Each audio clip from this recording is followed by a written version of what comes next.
What's up, everybody? Welcome back into the Ride Life podcast here. We are February 1st, 2026. That only means 25 days till I leave for Daytona. I'm excited. I don't know about my co-host out in Michigan, but I'm excited for Daytona. So what's up, Ethan? How you been? I'm excited for you to go to Daytona. I can't wait to see it. Yes, finally a, a co-host that's excited for me to go to Daytona. I like it.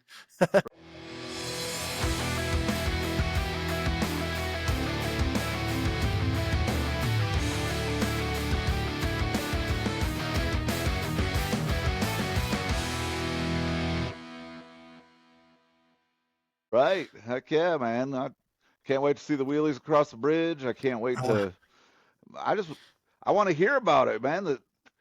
Just think after 25 days we'll be doing a podcast. You'll get to tell us the whole story. So, Yeah, true. Oh, that's funny. Should you think we should do a podcast when I'm down there?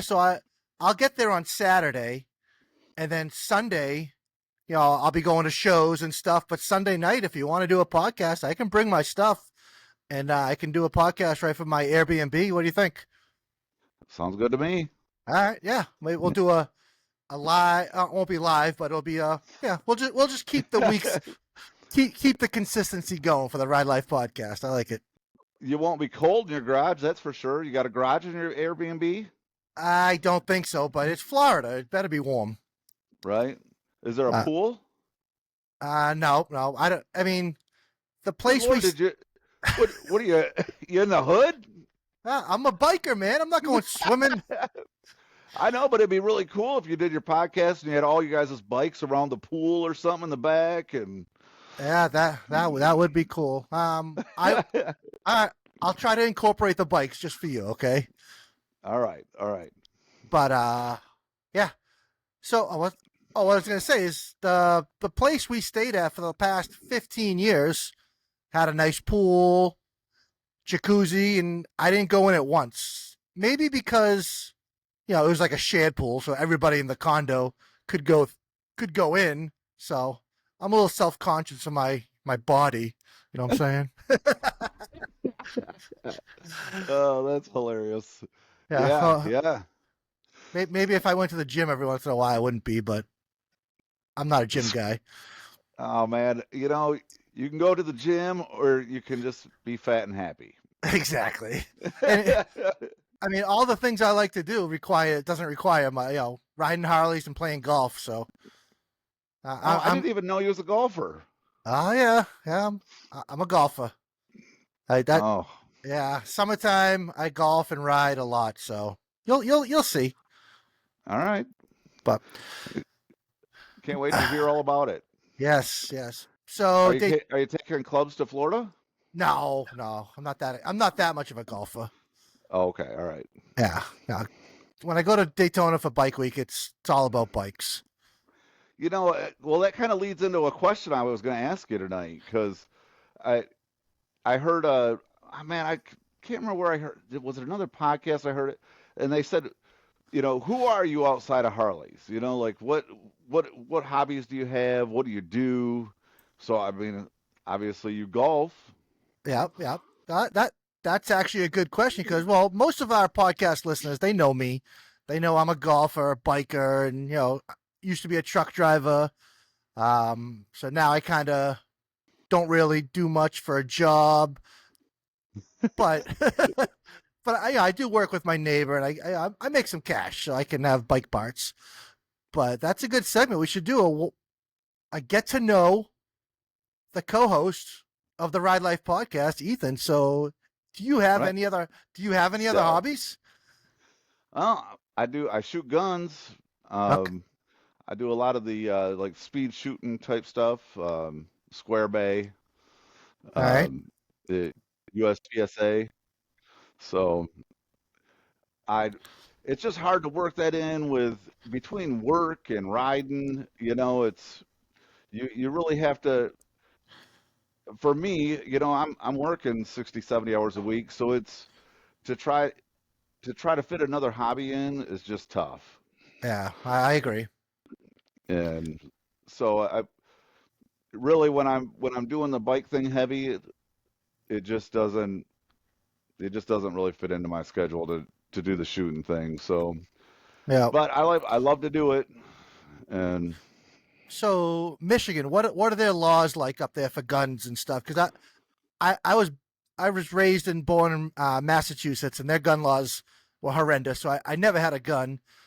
Then I moved up to New Hampshire, and I could just go buy a gun. So I went and bought a Glock 19, I think it is. I'm not a gun yep, guy, so I have one gun, yep. one 9mm that I shoot off my back deck, and it blows my eardrums off. Well, you need to put some ear protection in, Yeah, I like always forget. first. Yep. Yep. Yeah, it's crazy how loud they are. But so I don't. As far as the concealed carry part of it, you have to go take a class, and you can get your concealed carry permit, and they do a background check and stuff on you, and then it's from there. I mean, it's as far as long guns and ARs, that kind of stuff. They have a bunch of regulations on things, but I think it's more um, like the short barrels and stuff. I'm not really, man. I just don't really keep up on it that much because I'm more into the handguns, and I just really I shoot 9mm. I'm a big Sig fan. Um, I do not like Glocks. Ah, I'm an anti-Glock. all right, all Uh, right. my thing, just like with bikes, I think that if you're gonna carry a gun, you gotta like the way it looks. I mean, um, I mean, I like a cool looking gun, and I just think, Glocks are very just like a big block, a big square block, and they got a weird shaped handle on them, and my wrists just don't bend like that, and All right. Yeah, I could see so that. yeah, I mean, yeah, I got the Glock. It's 9mm. It's that desert tan color, so it's kind of that's why I liked it. But yep.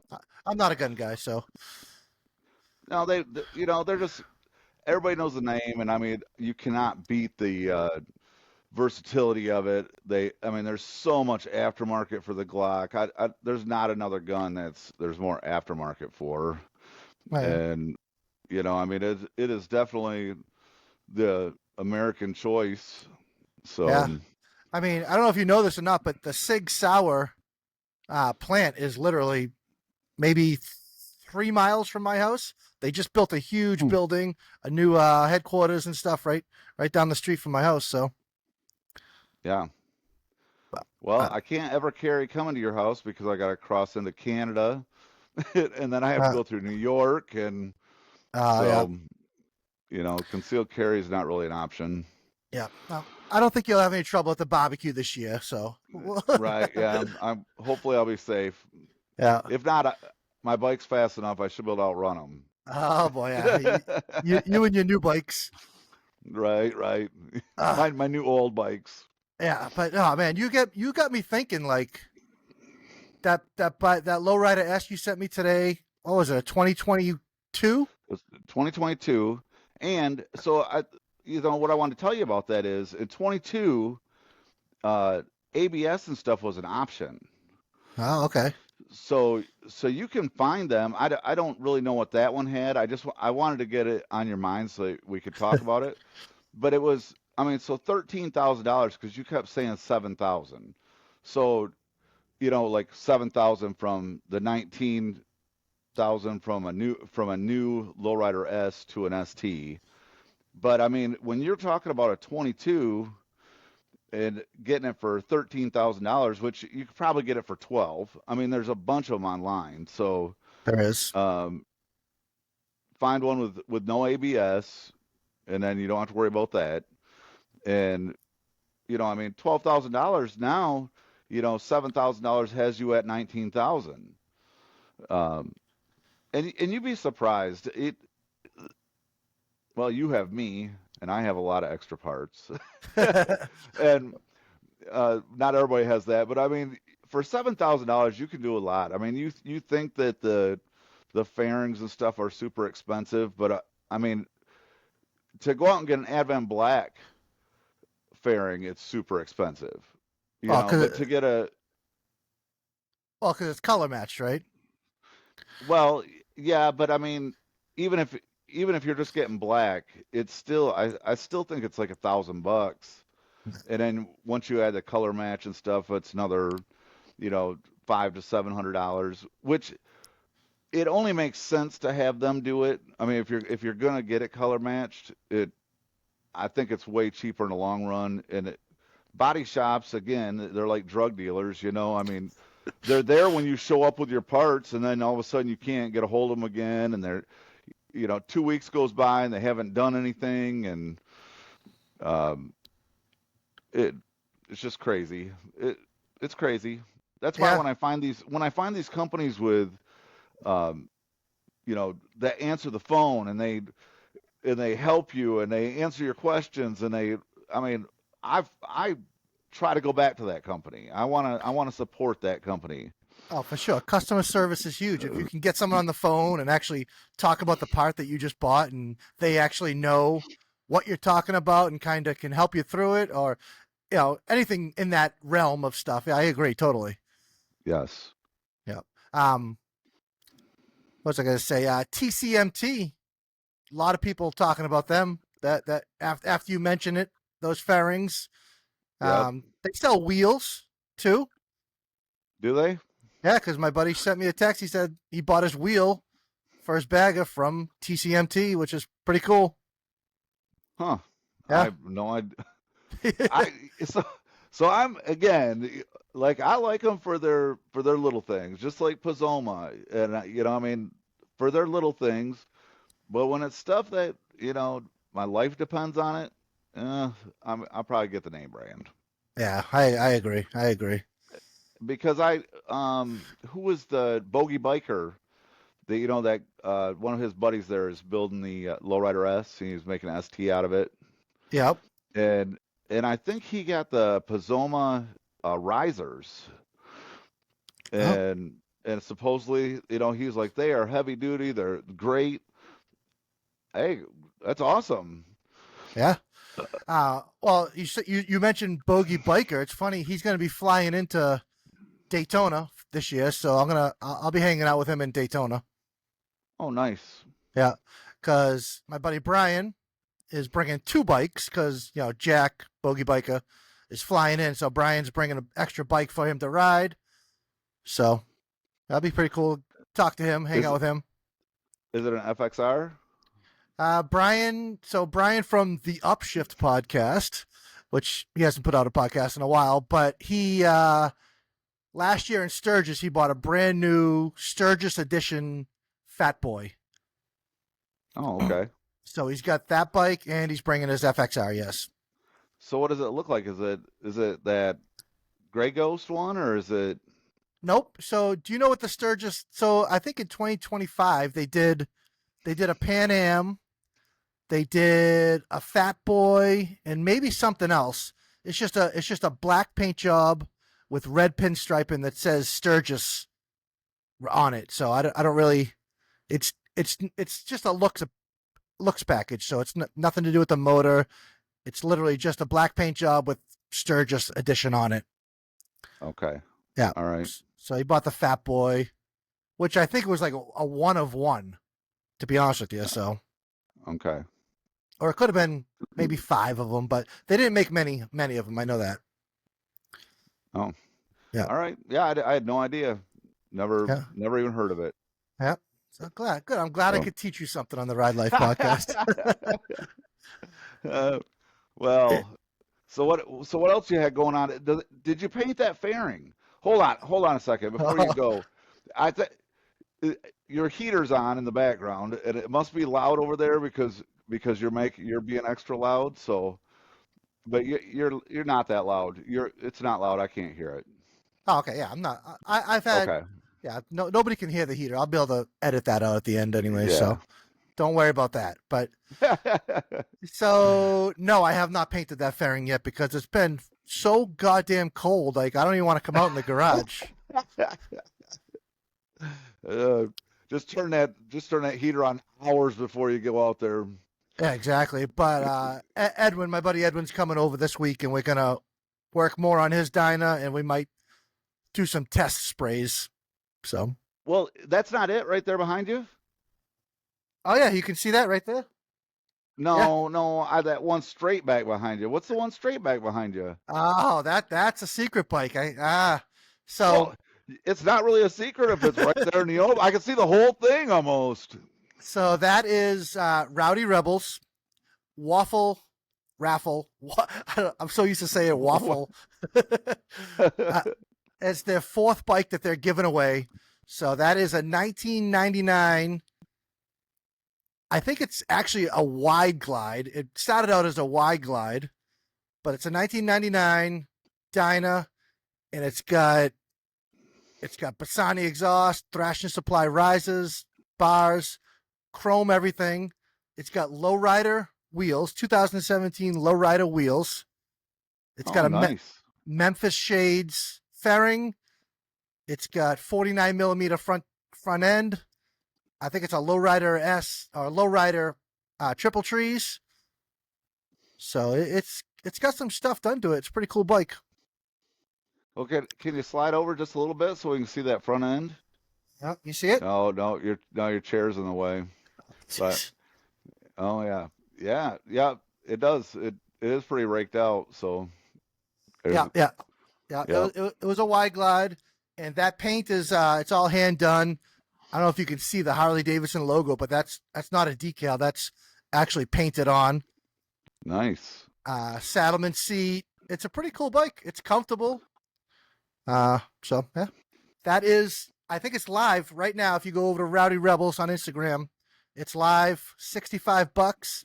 Get you a sticker, and they're only selling 150 stickers. So it's good odds, pretty cheap money to enter to win a Right. pretty original looking Dyna.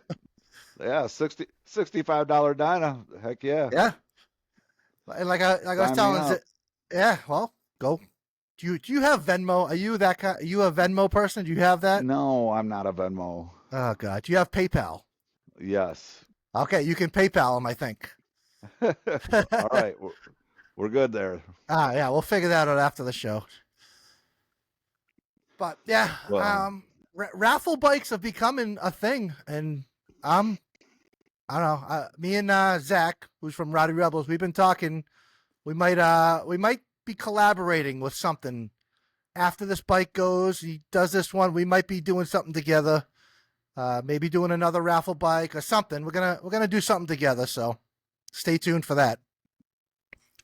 well, yeah, I just listened to a podcast. I really like the Speed Kings podcast, Yeah, and so I just listened to that one with Joe Kidd, and he was talking about the raffles he's doing, and I forget who else was the FXR Bazaar. That's the other guy that was there. yeah, I Kyle. forget what his yeah, and they were talking about raffles and how they're just crazy now. But I mean, they are, but I don't know. I Some of the raffles are crazy. Like selling a ticket for $100, and they're selling 300 tickets for a Dyna. It just I don't know. I try not to do the math and add them all up together and see what they're actually getting out of a Dyna because it's right, kind of I don't know. But this is a reasonable one. Like I said, 150 tickets, $65 a tickets. It's a little bit of a gamble, but if you win something cool. yeah, they well, my thing is, everybody's doing these raffles that own stores. Like Cruzy always has the giveaway bikes, and it's if you go in and you buy, you buy a shirt or whatever, and then you're in on the raffle. You get points for whatever parts you buy.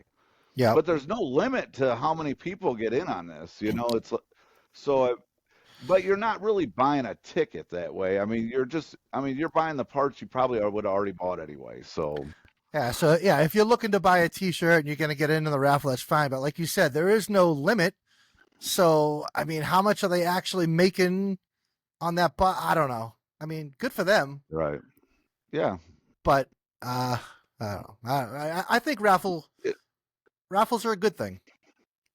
and that's what they were talking about was, you know, you, when you look at how much people are making on them and, but Joe Kidd was saying, he's like, I never really, he says, yeah, I might make $7,000 on a bike that I'm giving away, but he says I never add in what my labor was on that bike, and Yeah, true. so he says, he says I'm just getting back what I have into it.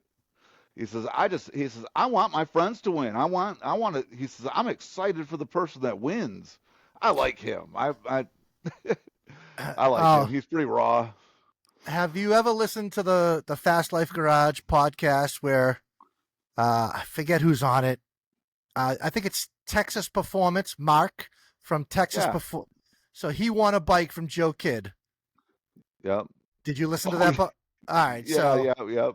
yeah, that go listen to that podcast. That changed my view of Joe Kidd. So I don't know, but I've never met Joe. I actually, you know what? I have met Joe Kidd at the Laconia FXR show. I met him, and he seemed like a good dude, but you never know. Oh, yeah. Well, I may have to go listen to it again. I get a different vibe from you. So, Yeah, well, it's not great. It's from the way Mark. Oh, there's two sides to every story. So right. the way Mark explains it is he won the bike from Joe Kidd. He rode maybe he was like 5-6 hours away, broke down, and you just go listen to the podcast because Yeah. I don't want to like make put stuff out there that's not true. So Right. All right. I'll listen to it. yeah, but So, yeah. back to raffle bikes. Like, dude, where's my Dyna? I want to have him on the show. He's killing it, Yep. and Yeah. Yeah. Yep. he delivers the bike, so he's driving cross country, delivering all the raffle bikes, picking up nice bikes. So I'm kind of jealous. I want to do that. So that might be my next thing. Like I said, I'm gonna He's got a cool setup. Yeah, he sure does. Yep. Yeah, I watch all his videos too. yeah. Nick's a good kid. Like I said, I told the story on here before. I met him in Daytona last year. Like we were literally just riding down the loop, and I could see this purple Dyna in my mirror behind me. And I'm like, that's a cool looking bike. And he pulls up next to me. And he's like checking out my FXR, and we're kind of talking, and we went to the same show, and we ended up talking more. And yeah, he's a good kid. Nice. Yeah. Yeah. Speaking of kids, last week we were talking about East Coasting. Yeah. And you said, "Oh, they're not really kids. They're they're 30 years old." And I started thinking about it later, and I was like, "You and I are in a completely different land when it comes to this because I've got two kids that are almost 30." And so when so they are kids to me. I mean, you start a little later in life, but the to me, I'm my youngest kid's 25, so. Yeah, actually, yeah. My youngest is 11, so yeah, we're in different ball band. But actually, now that you say that, I think Paulie Drags. I think he's the youngest. I think he's only like 21, 22. So Yeah. Oh yeah. Yeah. Yeah. I yeah, knew he was young. yeah. Yep. So, But um, so I guess we should. There is one thing that you got called out this week, pretty much. I think I when did. yeah. Well, I mean, Hunter posted that picture of his uh scrape plate all polished up, and I thought, man, was yours polished up? Not yet. I'm waiting for my I'm waiting for the sandpaper to come in, but it will be polished up. Well, we can't wait to see it. Everybody wants to see it. Yeah, I don't think it's going to be done before Daytona. I have a guy in South Carolina. I have a guy in South Carolina that says he has a Dyna fender for me, so I might pick that up on my way to Daytona. I don't know. I don't know. Like Yeah. not like I'm gonna ever sell the Dyna. So who cares if I ruin the original fender? Dude, don't ruin the original fender. All right, fine. Don't do it. So, but I do have so you said there's an inch difference between like a Sportster fender and your Dyna fender, right? I believe so. Yes. But I think the shape is the same. So what it was pre they changed the fender width in I, what, after 99? from what I'm gathering, 99 to '01 was like a skinnier fender. So then '02 to '05 was like a 150 rear tire fender. Okay. So 99 And to '01 was 130 rear tire. So they were a little skinnier. okay. So my question is, if you're talking only a half inch difference, why couldn't you just stretch that? I mean, that's a half inch on both sides. I mean, why could I don't I'm asking. I mean, have you ever thought it?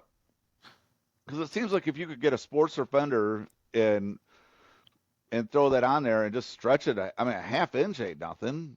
I Oh, mean, it's not like them things. I agree because I can buy a FXR brand new FXR fender for $130, and cut it and get it painted and do whatever I need to do. But yeah, it's 6.5 inches wide compared to the 7.5 inches wide. Right. So I wonder why you couldn't, as long as it's got the same shape and fit your seat right. I Yep. just wonder. I don't know. I'm I don't know. my dad and I were actually talking about it, and because I was thinking, I've got them little squeeze clamps, like the Irwin squeeze clamps, Yep.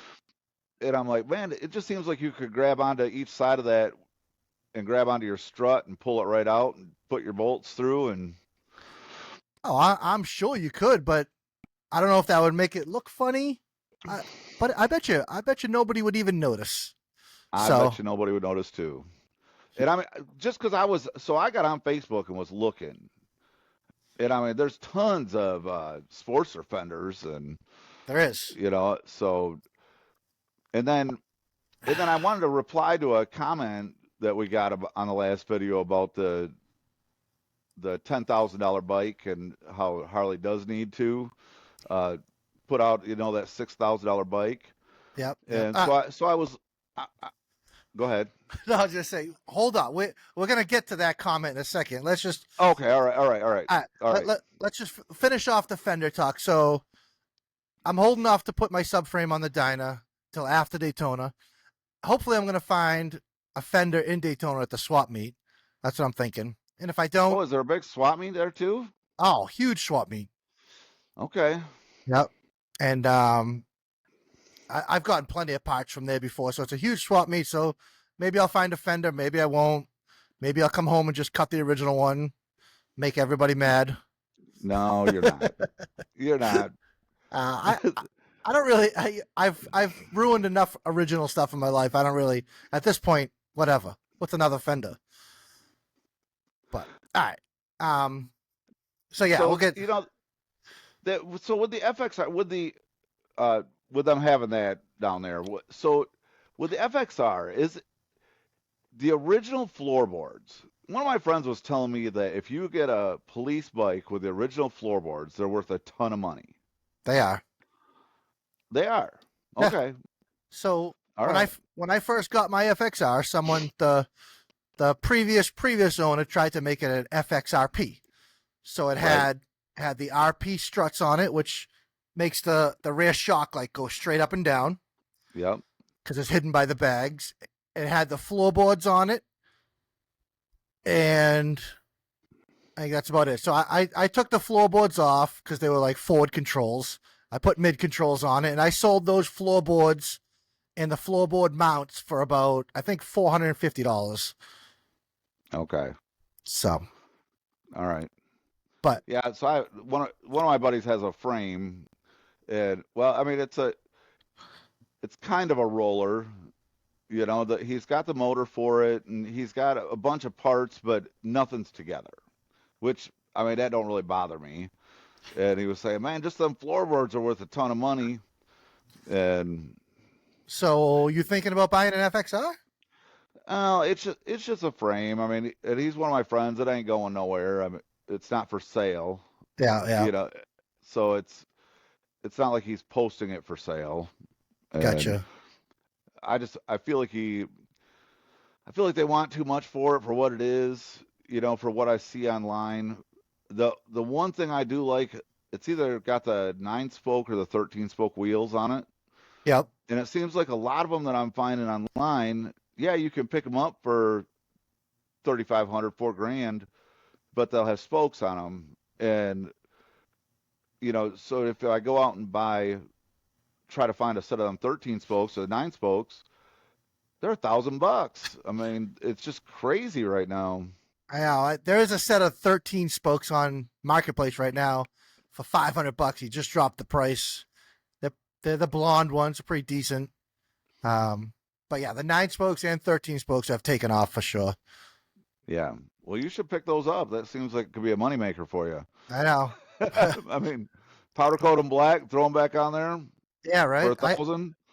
I got a nice set of 13 spokes right above me, right there. They're orange. Oh, the ones you used to have on your FXR? Yep. So, uh, Oh, so I do have a set for cheap then if I need them. yes, exactly. So, Well, so we had a major malfunction in Ethan's shop this week. oh boy. So we have a trash can full of tape measures, um, squares, everything, because every measuring device I have in this garage is off by at least quarter of an inch.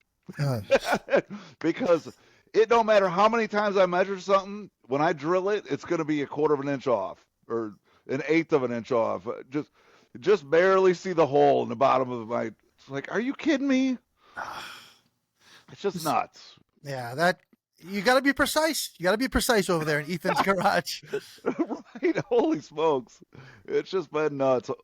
Every hole I drill, it's like, well, I guess I'm starting over on this piece.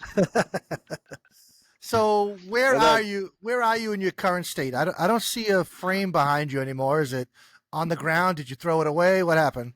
right? It's actually over in the big shop, Okay. and when we get off here, I'm gonna go do my first round of grinding on it, and so make sure everything is cleaned up. And so I put all my, I plugged all the holes and I welded all my patches in, and everything went good.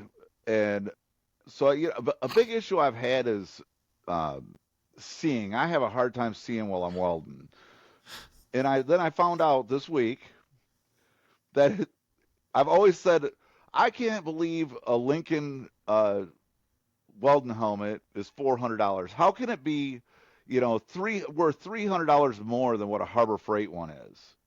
Well, let me tell you something. It's worth $500 more because you can actually adjust things, and it it's just that Lincoln one is amazing. One of my friends he's a iron worker, and he got a new one, and he had that one sitting there, and he's like, hey, if you want that one, you can take it. And I used it this week, and I'm blown away. I am blown away. Well, That is worth it. It's worth its weight. Go get a Lincoln one. Don't. It's worth more than the Harbor Freight one.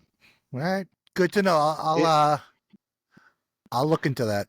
if you're having a hard time seeing, if you could, so like my dad, I mean, he always had one of them ones that was just black, and he had a handle on it, and he would, he'd pick it up, put it on his face, and weld, and he always did great. I can't see anything, and so I end up getting off where I'm trying to weld, and but with this one, I can actually adjust it to where I can see where I'm welding, and Yeah. it's not quite as black. And then when it clears up, it's so comfortable. It's comfortable. Like you don't even need to take it off because the screen is all the way, your whole face. You don't even notice you're wearing a helmet. Yep. And so when it lightens up, it's completely clear. And Yeah, I was having that problem. I had the same one. I had the one that I would hold up to my face, and then I'd be welding, and then I'd be offline. I'm like, this is a sick weld. And I look at it, I'm like, what the fuck happened there? Yeah, except for Yeah. Yeah. yeah. Shit. So maybe next week, powder coat? for the frame or what? Oh man, I'm hoping. I plug away every day, and I mean I've been spending more time out here than I should, How and many hours? You I'm must have 50 hours into that frame. well. So the other day, I actually had a few hours the other day to work out here, and I told the wife, I'm like, all right, I'm gonna stay out in the garage for a little longer today. And I got out here and I needed a tool and I started rooting around and my bench is a mess and my table's a mess and I've been cutting and grinding and drilling and I've got tools just scattered all over and spacers and I'm like, all right, I gotta stop. I have to stop and just clean this thing up. Yeah. And so I picked up all my tools, I wiped everything down and put everything away. Let's start over fresh. And I spent more time looking for tools that I just set down. I mean, I just had it in my hand. What in the world did I do with that thing? Yeah. And Yeah. Welcome to the garage. Yeah, we know. right, right. And now it being wintertime, you've got a lot more pockets. And I'm always wearing a hoodie with this pouch in the front. I don't know how many times. I mean, I going through drawers over and over again, and then I'll reach in my pocket, and there it is. Yeah. Yeah. Yeah. It's like looking for your sunglasses and you're wearing them. Right, right. Yeah. Yeah. All right. Well, that's good. I'm glad you're having some progress on the powder coat and the frame, and everybody's going to be excited to see it at the barbecue, June 14th Holy barbecue. smokes.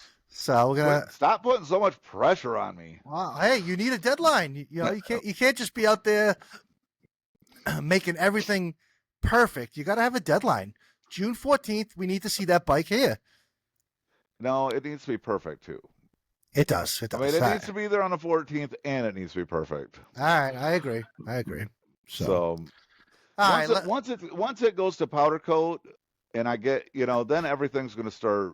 Once it comes back, everything's going to start really rolling because I've got everything. I've got everything to put it back together Okay. and do Yeah. it, right. So, Yeah. So it'll go back together nice and smooth. I'm thinking. oh yeah, I'm sure. Super. No hangups. Yeah. Yeah. So all right. All right. Let's address some YouTube comments that we had this week. Oh, do you want to get to one other thing first? All right. Yeah. What you got? You forgot something last week, and you told me about it, and you didn't talk about it. The snowmobile crash. We need to hear about the snowmobile crash. Oh God. I'm finally. I can actually start. I'm walking normal again. So, so, I didn't. This was not on my snowmobile either. So my snowmobile is a 1998 Polaris. It's fun for my backyard. It's got no suspension. I beat the crap out of it in my backyard. I go, a quarter mile both ways. I make my own trails. I run over trees. I don't care. So my buddy invited me out snowmobiling. He said, "You can ride my wife's snowmobile. It's a newer one, Skidoo 600." So I'm Okay. like, all right, I'll go. And so I jump on that thing. This thing is so fast. It's got heat warm. My hands are nice and warm. So I'm trying to go gentle at first. It's not mine. I'm just cruising around, ripping around. Then we hit the trails, and we're cruising the trails. I'm leaning, I'm sliding. I'm like, I think I'm fucking Jeremy McGrath out there on the trails. So I'm flying. We come up to a restaurant. We come to the restaurant where we're gonna go in and have a drink. And there's this big parking lot, and they plowed it, and there's these snowbanks. So I'm like, I'm gonna hit that snowbank as a jump. So I cruise around. I hit the little one. I do a nice little jump. I come off. I hammer it, do a little wheelie coming out of it. And I'm like, oh yeah. So then everybody else starts hitting that jump. So I'm like, I look over to the right. It's a little bigger. I'm like, oh, I'm just going to hit it over there. So I go up to this jump, not going fast. I go up, and all of a sudden, the snowmobile goes to the right, I go to the left. The back of the snow bank was a cliff. Like I should have looked, but Yeah. Yep. I didn't. So I go up and over this thing. My buddy Steve's like, "Yeah, I saw you go over, and then you just disappeared." I'm like, "Yeah, because I ate shit on the fucking ice." I must have dropped probably 5 feet. I dropped. Luckily, the snowmobile stayed on its upside, so I didn't break anything on the snowmobile. Thank God. That's the last thing I want to do is be paying for a windshield or a hood for someone else's snowmobile. Right. But dude, I hit the ground. It was ice. My head. Good thing I had a helmet on because I smashed the ground with my head, and the whole left side of my body was like hurting. I couldn't eat. I got home. I took a hot shower. I took some Tylenol. I woke up the next morning. I felt like I couldn't even move. I felt like I got ran over by a truck. Oh, yeah. It was, and my left shoulder is still a little bit, but oh my God, I'm done with snowmobiling. I hate that shit. It's too it's too cold. It's like I don't know. It was fun, but it takes a lot out of you. It does. Yeah, so I'm gonna stick to my 2 wheels. I love snowmobiling. It's super expensive, and so many people get hurt doing it every year. And I can see why, dude. I'm going 75 miles an hour down this trail. Like, it's like warp speed. Yeah, whizzing by these trees, and I'm like, right. If I catch a rut and this thing like throws me into a tree, I'm dead. So and these new ones, that's not even fast. These new ones are crazy. Oh yeah, those big 4-stroke turbo 4-strokes. Yeah, 0 to 100 in like no time. So my buddy's dad owns Stud Boy, who for snowmobiles, if you know snowmobiles, they make all the studs, and I think they make ski like the rudder or not the rudder. Oh, hold on, I know what that word is. It's carbides. The carbides. Yep. So, anyways, I was over at his shop the other day, and he was telling me that these new snowmobiles doing grass drags are faster than top fuel dragsters for the first 300 feet, I think, something like that. Damn. That's crazy. Yeah. Like even my old snowmobile, it's a 600 triple, right? Yep. Even when I get on that thing and it actually hooks up, it drops my stomach. It's definitely pulling some G's, I would say. Yeah, those old triples. So I bought back in '96 was the first brand new snowmobile I ever bought, and it was a XLT Special. Yep. That Polaris XLT Special. So yep. Mine's an XLT. Yep.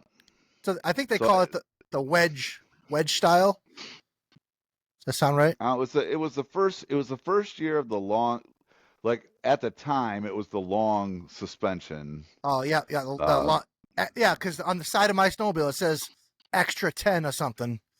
Yeah, yep, that's what it is. Yep. All right, cool. So yeah, I'm done snowmobiling. And that's that.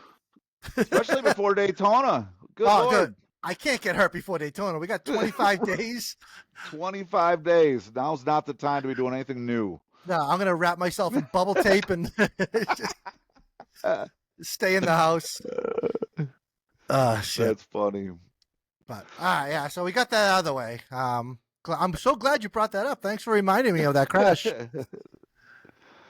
But all right, I had it written down. All right, good. Let's bring up the YouTube comment. So we got a YouTube comment. Well, I think it was aimed towards you, Ethan, because you were the one really talking about it. But our buddy, my buddy Luke, banker on a Harley, he has his own podcast, Moto State Podcast. So go take a listen to them. And Luke's just a good guy. He's got an FXR. He won an FXR on a raffle, So he's got that, and he's got wait a sec. So having an FXR makes a good guy? Yeah. Oh, all right. Well, I needed to know. So you're almost there. You like FXR, so we can you're almost in the club. Right.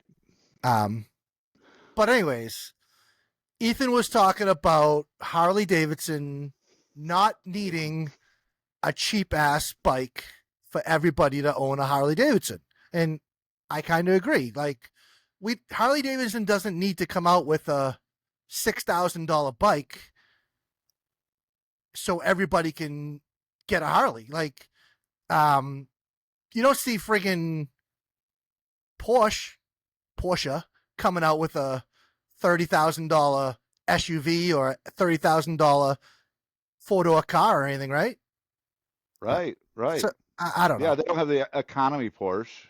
Yeah, exactly. So, but Luke was saying he thinks they do need, a bike to come out, a cheap bike for Harley to come out with. So, and I don't know, he did say that there is a $6,000 bike in the works that they're coming out with. Right. It was that Sprint. Oh, They've been okay. talking about it. But they didn't reveal it. And I don't care one way or another. I just feel like it's like the price of admission. So when I bought my V45 that I had, it looked like a Harley. And when I first started looking at the Honda Shadow 750, I was like, man, that looks just like a Harley, and I can get it for $3,500. Okay, but I mean, I was young, and my goal was to get a Harley. Yeah. I mean, my so I mean, I was trying. The price of admission to getting a Harley was out of my reach at the time, but I never lost focus of getting one. I I agree. wanted to, but my other thing is, so I did some investigating with this. So right now you can go out and buy a brand new Rebel 500 for $6,500 for a base model. Okay, that's a base. It goes up from there. And then but then I get online and on Marketplace, and you can buy a 22, 23 for, you know, 2,500, 3 grand. And I'm thinking that that's not what that's not what a Harley's about. I mean, if they go out and buy a Dyna for $5,000, that Dyna's still worth $5,000. I mean, it's probably never going to be worth less than as long as you're not getting up into the 13 and newer, it's not hard to find a dyno for 5 grand. No, and he also said that everybody that buys a $5,000 to $10,000 Dyna isn't going to be able to work on it, which is fine. We don't want everybody that has a Dyna to be working on their own bike. We want to keep these independent shops open because you can't bring a Dyna to the dealership, so you need to bring your Dyna to one of these shops that are going to still work on an older bike. So we need people buying up these old Dynas that can't work on them, and they can bring them to shops so these shops can stay in business and still sell parts to us. And that's what I'm thinking. But if they can't afford to take it to the shop, they're going to have to learn. They're going to have to buy a book, and they're going to have to learn how to work on it. Yeah, I agree. Well, So I've always said that everybody should start off riding a shovel head where they have to work on that thing and learn how to carry tools and be able to know what they need to tear something down or tear something apart and um, on the side of the road, fend for themselves. yeah, I've always said that. Like, if you work on your own bike and then you go ride it, and you feel something off, you'll have a better feeling for your bike. You'll get to know your bike better. And so say you buy this brand new $6,000 bike, or you buy buy a Dyna that you've never worked on before, and you're riding it down the road, and something doesn't feel right, and you dig into it, and then you learn about that part. You learn about that spot on your motorcycle, and then Yep. from there on out, if you feel it, the front end wobbling, or you feel something, or you hear a noise, and you go back and like, oh, wait a minute, I took that apart, and maybe it could be this, and that's just all about owning a motorcycle to me. But maybe some people don't want to do that. Maybe some people just want to buy a $6,000 bike and ride it back and forth to work. And if something goes wrong, they're going to bring it to the dealership and they're going to get it fixed through a warranty. So that's fine too, I guess. Though before our generation, like so I've got a lot of friends that are older than me Wow. also that um but I mean, so I have to get on them guys all the time. Like, sit on my bike. You got to sit on it and feel those handlebars, and you got to feel the seat, and because they've had bikes for 10 years and they've never changed the handlebars, they've never changed the seat. They didn't even really realize it was an option because people weren't doing that before us. I don't know. I'm not saying they weren't doing it, but the guys that were riding baggers and stuff were just leaving their bikes stock. Yeah, because they had their bagger and they had another bike in the garage that they worked on. The bagger was just a bike they didn't think could make cool. They just thought it was a bike that they could put miles on. And then all of a Yeah. sudden the performance bagger thing started up and people were like, "Whoa, wait a minute. I have this 2015 Ultra that I can make look pretty friggin' cool." And they started doing that. And Yeah, you buy a Dyna and you put your handlebars on it that you like and you make it look the way you want it to look, and you're proud of that bike, and there's tons of aftermarket for it, and they come out with this Sprint, there's not going to be any aftermarket for it. So I mean, the whole thing with a Harley is not, I mean, so somebody put it perfect. They said we're buying the least amount of bike for the most amount of money. you know, yeah. but it's not about, it's about building it and making it yours. That's the whole thing with the Harley is everybody's bike is. I mean, it don't matter what you're doing to it. It's different than everybody else's. Yeah. Like And my Dyna. I've been working on this thing all winter. I'm just as excited to take that to Daytona and take pictures of it like it's my kid than I am to ride it, I'm proud of that bike. So, I don't know. yeah, you should pull out your phone right now and show us how many pictures of your kids you got versus how many pictures of your bike. Well, let me see a picture of your wife. Okay, what's your bike look like? right. So I think someone that buys a $6,000 Harley Davidson isn't going to appreciate Harley Davidson. They're just buying it because it's a cheap bike or something. I just don't think Harley needs to do that. Right. I feel like it's lowering their standards. Yeah, exactly. I mean, is Harley Davidson in trouble? Do they need to build a bike like this? I don't know.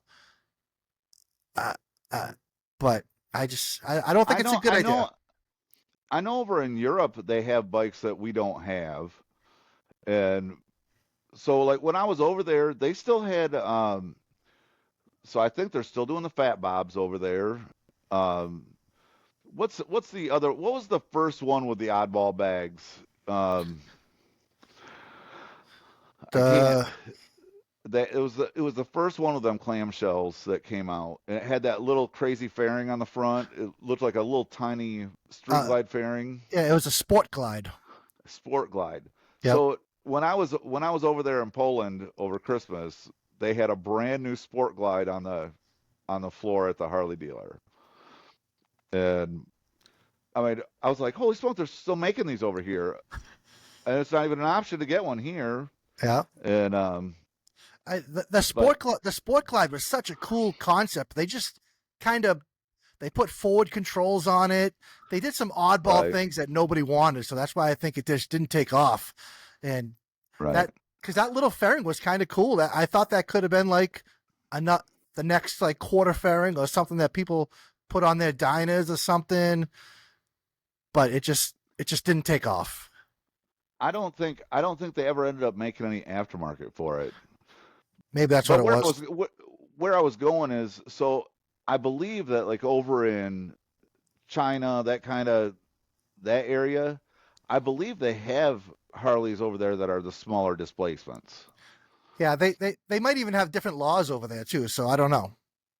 Yeah, well, yeah, I don't think that they have the same like pollution laws as Yeah. far as producing them. Oh, okay. Yeah. Be- because we're green. Do you guys, total different subject, but do you guys in Michigan, do you have like a state safety inspection sticker that you got to put on your car or truck? No, You no, you don't, no. dude. So I live in New Hampshire, and over the summer it was all this talk.